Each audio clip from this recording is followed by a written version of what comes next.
Regulatory complexity. Regulatory complexity itself further entrenches incumbents. It's a subsidy of sorts, a subsidy on the wealthy and well-entrenched.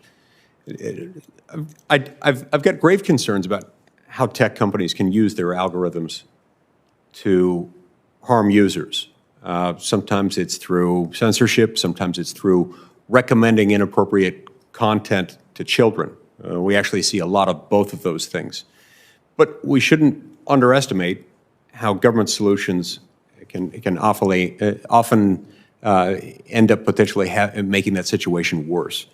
That being said, transparency can be a good first step as a means to inform consumers. So in your view, what does transparency look like in the algorithm space, and how can we balance that with the need to protect intellectual property? Thanks, Senator. I think there's a lot of opportunities for transparency that wouldn't necessarily disclose a lot of the core intellectual property, because so much of that is often in the context of making a specific prediction for a person, that this person is going to like this content, that they're going to watch this video for at least 30 seconds, right? But then what do you do with that prediction? How much do you weight that in your decision making? That's more of a managerial decision, and that can be disclosed. So you can say something broad about what are the inputs to this prediction, and you can disclose what's done with that prediction, even if the prediction itself is made by some deep neural network with billions of parameters involved. So I think that's one angle for transparency. The other one is that these companies are constantly doing randomized controlled trials to compare different algorithms internally, to weigh a lot of different metrics, some that are just engagement metrics, but some that are metrics of potential harm.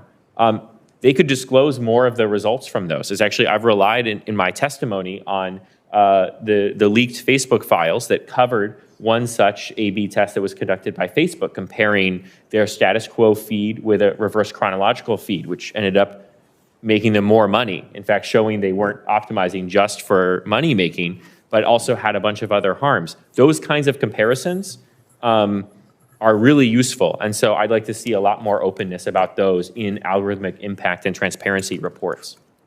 Sunlight can be an effective illuminator and disinfectant. I'd like to conclude with one thought. Algorithms and the use of machine learning technology are undoubtedly a necessary piece of technology to deal with,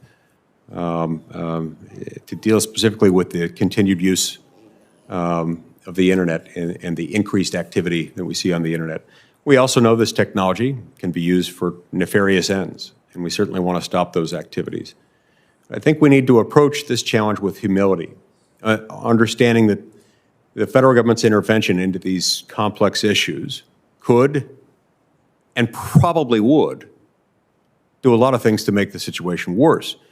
Government regulation could end up hamstringing companies' ability to innovate and evolve with emerging technology used by bad actors, and empowering such bad actors to easily circumvent the technological standards adopted by government, which would almost inevitably become outdated the moment they were enacted. There are certainly worthy challenges, challenges that I think Congress has to consider and try to deal with in whatever way we can responsibly. But I can't emphasize enough to my colleagues that we should urge caution, and we shouldn't be thinking that government solutions don't have great potential to set us back even further in pursuing policy updates in our internet laws. Thank you.